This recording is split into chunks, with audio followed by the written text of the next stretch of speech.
ఒక వ్యవస్థ మొత్తం విఫలమైనప్పుడు ఆహా నమ్మకం ఎక్కడి నుండి వస్తుంది. దేశమంతా కరువుతో అల్లాడుతుంటే ప్రభుత్వం కూడా ఏమీ చేయలేనప్పుడు మనుగడకు దారి ఎక్కడ దొరుకుతుంది. ఈరోజు మనం పరిశీలించే ఒక పాత కథలో ఒక ప్రవక్త ప్రయాణం సహాయానికి అత్యంత ఊహించని ప్రదేశాల వైపు సాగుతుంది. ఇది కేవలం బ్రతకడం గురించిన కథ కాదు, ఆధారపడటం యొక్క అసలైన అర్థమేమిటో శోధించే కథ. మనం ప్రవక్తైన ఏలియా గురించి మాట్లాడుకుంటున్నాం. అవును. ఈ కథ మొదలయ్యే సమయానికి పరిస్థితి చాలా ఉద్రిక్తంగా ఉంది. ఆహాబు అనే రాజు ఇస్రాయేల్ను పాలిస్తున్నాడు. ఏలియా నేరుగా రాజు దగ్గరికి వెళ్తాడు. వెళ్ళి, నా మాట ప్రకారముగాక ఈ సంవత్సరములలో మంచైనను వర్షమైనను పడదు అని చాలా ధైర్యంగా ప్రకటిస్తాడు. అది కేవలం ఒక వాతావరణ సూచన కాదు కదా. అస్సలు కాదు. అది ఒక రాజకీయ ఆధ్యాత్మిక సవాలు. అందుకేనేమో దేవుడతన్ని వెంటనే అక్కడ నుండి వెళ్లి దాక్కోమని చెప్పాడు. ఖచ్చితంగా. అది కేవలం రాజుకోపం నుండి రక్షణ కోసమే కాదు, ఏలియాను పూర్తిగా తనపైనే ఆధారపడేలా చేయడానికి వేసిన మొదటి అడుగనమాట. సరే, ఇక్కడ్నుండి కథ చాలా ఆసక్తికరంగా మారుతుంది. దేవుడు అతని కెరీతు వాగు దగ్గర దాక్కోమంటాడు. అడవిలో ఒంటరిగా ఉన్నాడు. అతనికి ఆహారం, నీళ్లు ఎలా? నీళ్లు వాగులో దొరుకుతాయి, సరే. కాని ఆహారం? ఇక్కడే మనం అస్సలు ఊహించని ఒక విషయం జరుగుతుంది. కాకోలములు అంటే రావెన్స్ అతనికి ఉదయం రొట్టె, మాంసం, సాయంత్రం రొట్టె, మాంసం తీసుకువస్తాయట. ఇది వినడానికి ఏదో జానపద కథలా అనిపిస్తుంది. నిజమే, చాలా విచిత్రంగా ఉంటుంది. కాని ఇందులో ఒక లోతైన అర్థముంది. ఏంటంటే, ఆనాటి ధర్మశాస్త్రం ప్రకారం కాకోలములు అపవిత్రమైన పక్షులు. ఓ అవునా? అవును. అవి మాంసాన్ని తింటాయి కాబట్టి వాటిని శుభ్రమైనవిగా పరిగణించరు. ఇప్పుడు దేవుడు అలాంటి పక్షుల ద్వారానే తన ప్రవక్తను పోషిస్తున్నాడు. అంటే దీని వెనుకున్న ఉద్దేశమేమంటారు? ఇది కేవలం దేవుని శక్తిని చూపించడం కాదు, ఏలియాను అప్పటి సామాజిక, మతపరమైన కట్టుబాట్ల నుండి పూర్తిగా వేరుచేయడం కూడా. అపవిత్రమైన పక్షుల నుండి ఆహారం స్వీకరించడం ద్వారా అతను సాంప్రదాయిక నియమాలకు దూరమయ్యాడు. అంటే తనను తాను పూర్తిగా దేవుడికి అప్పగించుకోవడానికి ఇదొక శిక్షణ లాంటిదా? కరెక్ట్. రోజూ ఆ పక్షులు వస్తాయో రావో అని ఎదురుచూడాలి. ఆ అపవిత్రమైన పక్షులు తెచ్చిన ఆహారాన్ని తినడానికి సిద్ధపడాలి. అప్పటి వరకున్న తన నమ్మకాలనో పద్ధతులనో పక్కన పెట్టాలి. అది మానసికంగా చాలా కష్టమైన విషయం. ఖచ్చితంగా. అది విశ్వాసానికి ప్రతిరోజూ ఒక పరీక్ష. కాని కాసేపటికి మనో సమస్య వస్తుంది. కరువు తీవ్రమవడంతో ఆ వాగు కూడా ఎండిపోతుంది. అప్పటి వరకు ఒక నమ్మకమైన ఏర్పాట్లా ఉన్నది కాస్త ఇప్పుడు లేకుండా పోయింది. అవును. ఇంతకాలం దేవుని ఏర్పాటు ఒక నమ్మకమైన దినచర్యలా ఉంది. ఉదయం, సాయంత్రం ఆహారం, తాగడానికి నీరు. కాని ఇప్పుడు ఆ నీటి వనరే ఎండిపోయింది. అంటే దేవుని ఏర్పాటు కూడా శాశ్వతం కాదా? ఈ మలుపు ఏలియా విశ్వాసానికి మరో పెద్ద పరీక్ష పెట్టింది. అవును. ఒక ఆధారం పోయినప్పుడు తర్వాతేంటి? అదే ఇది కథలో చాలా కీలకమైన మలుపు. దేవునిపై ఆధారపడటమంటే ఎప్పుడూ ఒకేలా ఉండదు. ఒక మార్గం మూసుకున్నప్పుడు ఆయన మరో మార్గాన్ని తెరుస్తాడు. కాని అది మనం అస్సలు ఊహించినదిగా ఉంటుంది. సరిగ్గా అదే. కెరీతువాగు ఎండిపోవడం ఏలియా ప్రయాణంలో ఒక దశ ముగిసి మరో కొత్త, ఇంకా సవాలుతో కూడిన దశే మొదలవబోతోందని సూచిస్తుంది. ఆ తరువాత దేవుడిచ్చే సలహా ఇంకా ఆశ్చర్యంగా ఉంటుంది. నువ్వు సీదోను దేశంలోని సారెపతు అనే ఊరికి వెళ్ళు. అక్కడ నిన్ను పోషించడానికి ఒక విధవరాలికి నేను ఆజ్ఞాపించాను అంటాడు. నన్ను ఆశ్చర్యపరిచే విషయమేంటంటే, ఇస్రాయిల్లో ఎంతోమంది ఉండగా శత్రుదేశమైన సీదోనుకు పంపించాడు. ఇది కేవలం అతన్ని దాచడానికేనా, లేక ఇందులో వేరే ఏదైనా లోతైన సందేశముందా? ఖచ్చితంగా లోతైన సందేశముంది. మనం గుర్తుంచుకోవలసిన విషయం ఒకటుంది. అహాబురాజు భార్య యెజెబెలు. అవును, యెజెబెలు. ఆవిడ సీదోను దేశపు రాజకుమార్తె. ఇస్రాయెల్లో బయలు అనే దేవత ఆరాధనను పెద్ద ఎత్తున ప్రోత్సహించింది ఆమె. ఇప్పుడు దేవుడు ఏలియాను ఆమె సొంత దేశానికే పంపిస్తున్నాడు. ఓ వావ్! ఈ కోణంలో నేను ఎప్పుడూ ఆలోచించలేదు. అదొక రాజకీయ ప్రకటన కూడా అన్నమాట. అవును.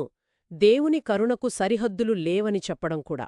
సరే, ఇక ఏలియా ఆ ఊరికి వెళ్ళినప్పుడు జరిగిన సంఘటన అది చాలా మనసును హత్తుకునేలా ఉంటుంది. అతను ఊరి గవిని దగ్గరికి రాగానే ఒక విధవరాలు కట్టెలి ఏరుకుంటూ కనిపిస్తోంది. అతను ఆమెను తాగడానికి నీళ్లడుగుతాడు. ఆ తర్వాత ఒక రొట్టెముక్క తీసుకురమ్మంటాడు. అప్పుడామె చెప్పిన సమాధానం వింటే గుండె తరుక్కుపోతుంది. నా దగ్గర తొట్టిలో గుప్పెడు పిండి, బుడ్డిలో కొంచెం నూనె తప్ప ఇంకేమీ లేదు అంటుంది. అంతేకాదు, ఆ చివరి పిండితో నా కొడుక్కి నాకు రొట్టె చేసుకుని తిని చనిపోదామనుకుంటున్నామంటోంది. ఆ మాటల్లోని నిస్సహాయత, ఆ నిస్పృహ ఆమె చావుకు సిద్ధపడిపోయింది. అలాంటి స్థితిలో ఉన్న ఆమెను ఏలియా తన దగ్గర ఉన్న ఆ చివరి ఆహారాన్ని ముందు తనకివ్వమని అడుగుతున్నాడు. ఇది వినడానికి చాలా కఠినంగా అనిపిస్తుంది. నిజమే, ఇది నమ్మశక్యం కాని త్యాగం. ఆధునిక దృష్టితో చూస్తే ఆకలితో చనిపోవడానికి సిద్ధపడిన ఒక తల్లిని తన చివరి ఆహారాన్ని ఇవ్వమనడగడం కొంచెం అంటే దీన్ని మనం ఎలా అర్థం చేసుకోవాలి? మంచి ప్రశ్న. ఇది కేవలం ఒక మనిషి ఇంకో మనిషిని అడగడం కాదు. ఇక్కడ ఏలియా ఒక దైవిక వాగ్దానానికి ప్రతినిధిగా మాట్లాడుతున్నాడు.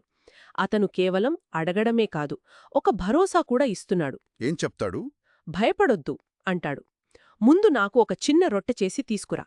ఆ తరువాత నీకోసం నీ కొడుకు కోసం చేసుకో. ఎందుకంటే అని ఒక వాగ్దానం చేస్తాడు. దేశంలో మళ్లీ వర్షం పడేవరకు నీ తొట్టిలో పిండి అయిపోదు, బుడ్డిలో నూనె తక్కువ కాదు అని ఇశ్రాయేలు దేవుడు సెలవిస్తున్నాడు అని చెప్తాడు. ఇది ఆమె విశ్వాసానికి ఒక పెద్ద పరీక్ష. అవును. తన కళ్ల ముందున్న వాస్తవాన్ని నమ్ముతుందా లేక ఒక అపరిచితుడు చెప్తున్న దేవుని మాటను నమ్ముతుందా అనేది తేలాల్సిన సమయం. ఆమె ఆ మాటను నమ్మింది. అదే ఆశ్చర్యం. తన కొడుకు కన్నా ముందు ఆ ప్రవక్తకు ఆ చివరి పిండితో రొట్టె చేసి ఇచ్చింది. ఆ తర్వాత జరిగిన అద్భుతం మనకు తెలుసు. ఆ వాగ్దానం నిజమైంది. మూల గ్రంథంలో చెప్పినట్లు ఆ కరువు కాలమంతా తొట్టిలో ఉన్న పిండి తక్కువ కాలేదు, బుడ్డిలో ఉన్న నూనె అయిపోలేదు. ఇది ఒకేసారి జరిగిన పెద్దద్భుతం కాదు, ప్రతిరోజూ జరిగిన నిశ్శబ్దాద్భుతం. సరిగ్గా చెప్పారు. ఇది విశ్వాసం, విధేయతకు దక్కిన ప్రతిఫలం. ఆమె తన భయాలను, తన తర్కాన్ని పక్కనపెట్టి దేవుని మాటమీద ఆధారపడింది. దానికి ప్రతిఫలంగా ఆమె కుమారుడూ బ్రతికారు. ఇదొక చిన్న నమ్మకం ఎంత గొప్పగా ఆశీర్వదించబడుతోందో చెప్పే ఒక శక్తివంతమైన ఉదాహరణ. అంతా బావుంది. వాళ్ల జీవితం ఒక దారిన పడిందనుకుంటున్న సమయంలో కథలో మరో పెద్ద మలుపొస్తుంది. ఒక దారుణమైన సంఘటన జరుగుతుంది. అవును. ఆ విధవరాలి కుమారుడు, ఆమెకున్న ఏకైక ఆధారం, తీవ్రమైన అనారోగ్యంతో చనిపోతాడు. అప్పుడు ఆమె స్పందన మనల్ని ఆలోచింపజేస్తుంది. ఆమె ఏలియా వైపు తిరిగి, దైవజనుడా, నాతో నీకేంటి పని అనడుగుతుంది. అంతేకాదు, నిందిస్తుంది కూడా. అవును, నా పాపాన్ని నాకు గుర్తుచేసి నా కొడుకుని చంపడానికి ఇక్కడికొచ్చావా అని నిందిస్తుంది. ఆ మాటల్లోని నొప్పి, ఆవేదనను మనం అర్థం చేసుకోవాలి. ఆమె ఏలియాను ద్వేషించి అనలేదు. ఆ కాలంలో ప్రజలు తరచుగా కష్టాలను, పాపాలను ముడిపెట్టేవారు. తమ జీవితంలో ఏదైనా చెడు జరిగితే అది తాము చేసిన పాపాల వల్లే జరిగిందని నమ్మేవారు. ఓ అలాగా. ఒక పరిశుద్ధుడైన ప్రవక్త తన ఇంట్లో ఉండటం వల్ల తన పాపాలు దేవుని దృష్టిలో మరింత స్పష్టంగా కనిపించి ఆ పాప ఫలితంగానే తన కుమారుడు చనిపోయాడని ఆమె నమ్మింది. అది తీవ్రమైన దుఃఖం, అపరాధ భావం నుండి పుట్టిన మాటన్నమాట. ఆమె స్పందన నాకు చాలా సహజంగా అనిపిస్తోంది. తన కొడుకు చనిపోయినప్పుడు ఆమె దేవుణ్ణి కాదు, తన ఇంట్లో ఉన్న దైవజనుడినే నిందించింది. ఆ దుఃఖంలో ఆమె మనస్తత్వం అలా పనిచేసింది. కరెక్ట్. ఏలియా ఆమెతో వాదించలేదు. ఆమె బాధను అర్థం చేసుకున్నాడు. నీ బిడ్డను నాకివ్వు అని చెప్పి ఆ బాలుడిని తీసుకుని తన ఉంటున్న మేడగదికి వెళ్తాడు. అవును. అక్కడ దేవునికి ప్రార్థన చేస్తాడు. అతని ప్రార్థన కూడా చాలా సూటిగా దేవుణ్ణి ప్రశ్నించేలా ఉంటుంది. యెహోవా నా దేవా, నన్ను చేర్చుకొనిన ఈ విధవరాలి కుమారుణ్ణి చంపునంతగా ఆమె మీదికి కీడు రాజేషితివా అని మొరపెడతాడు. అతను దేవుడితో వాదిస్తున్నట్లుగా ఉంది. అవును. ఆ ప్రార్థన దేవునితో ఏలియాకున్న సన్నిహిత, నిజాయితీతో కూడిన సంబంధాన్ని చూపిస్తుంది. అతను భక్తితో కూడిన అందమైన మాటలు వాడలేదు. తన హృదయంలోని ఆవేదనను, ఆక్రోశాన్ని దేవుని ముందు పెట్టాడు. నన్ను ఆదరించిన ఈమెకు ఎందుకిలా చేశావు అని దేవుణ్ణి నిలదీస్తున్నాడు. ఇది నిజమైన సంబంధానికి గుర్తు కదా? ఖచ్చితంగా. కష్ట సమయంలో మనం దేవునితో నిజాయితీగా మన బాధను చెప్పుకోవచ్చని ఇది మనకు నేర్పుతుంది. ఆ తర్వాత ఆ బాలుడి మీద 3 సార్లు పారచాచుకోవడం, అది జీవాన్ని పునరుద్ధరించమని దేవుణ్ణి వేడుకునే ఒక శక్తివంతమైన ప్రతీకాత్మక చర్య. దేవుడు అతని ప్రార్థన వింటాడు. మూలగ్రంథంలో యెహోవా ఏలియా చేసిన ప్రార్థన ఆలకించి ఆ చిన్నవానికి ప్రాణము మరలా రానిచ్చినప్పుడు వాడు బ్రతికెను అని స్పష్టంగా ఉంది. ఆ తర్వాత ఏలియా బాలుణ్ణి కిందకు తీసుకువచ్చి ఆమె తల్లికి అప్పగించి, ఇదిగో నీ కుమారుడు బ్రతికే ఉన్నాడు అని చెప్తాడు. ఆ క్షణంలో ఆ తల్లి అనుభవించిన ఆనందాన్ని మనం ఊహించలేం. ఇది ఈ కథనానికి పరాకాష్ఠ. ఈ అద్భుతం ద్వారా ఆ విధవరాలు దేవుని గురించి ఒక కొత్త, లోతైన సత్యాన్ని తెలుసుకుంది. అంటే పిండి, నూనె అక్షయంగా మారడం ఆమె శరీరాన్ని కాపాడింది. అవును, కాని చనిపోయిన తన కుమారుడు తిరిగి బ్రతకడం ఆమె విశ్వాసాన్ని పునరుద్ధరించింది. అది అంతకు మించినది. మొత్తం మీద దీని అర్థమేమిటి? ఒక దేశవ్యాప్త కరువుతో మొదలైన కథ, కాకుల ద్వారా పోషణ, విదేశంలో ఒక విధవరాలి ఇంట్లో ఆశ్రయం, చివరికి ఒక వ్యక్తిగత పునరుద్ధాన అద్భుతంతో ముగుస్తుంది. ఈ భాగాలన్నీ ఒకదానికొకటి ఎలా ముడిపడి ఉన్నాయి?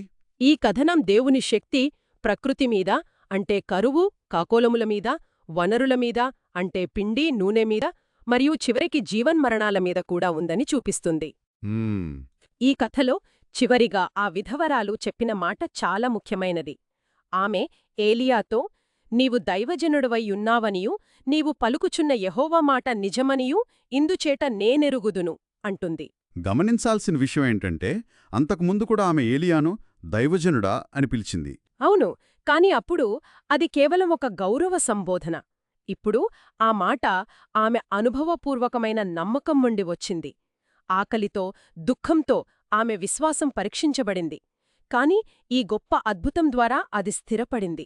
అంటే ఆమె మొదట అనుమానంతో, నిస్సహాయ స్థితిలో ఉంది. కానీ చివరికి ఆమెకు పూర్తి నమ్మకం కుదిరింది.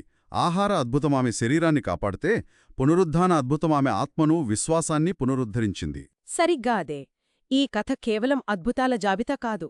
ఇది కష్ట సమయాల్లో దేవునిపై ఆధారపడటం, ఊహించని మార్గాల ద్వారా ఆయన అందించే సహాయం, మరియు అంతిమంగా జీవాన్నిచ్చే ఆయన శక్తిని గురించిన ఒక లోతైన పాఠం. ఈ మూల గ్రంథంలో ఒక ప్రవక్తను, ఒక కాకోలములు, ఒక నిరుపేద విధవరాలు పోషించారు. ఇవి సహాయానికి మనం అస్సలు ఊహించని మార్గాలు. బహుశా మనకు తెలిసిన సాంప్రదాయక ఆధారాలన్నీ ఎండిపోయినప్పుడు సహాయం, పోషణ మనం ఏమాత్రం ఊహించిన చోటు నుండే రావచ్చేమో. దానికోసం మనం సిద్ధంగా ఉండాలనేదే ఈ కథ మనకు మిగిల్చే ఆలోచన.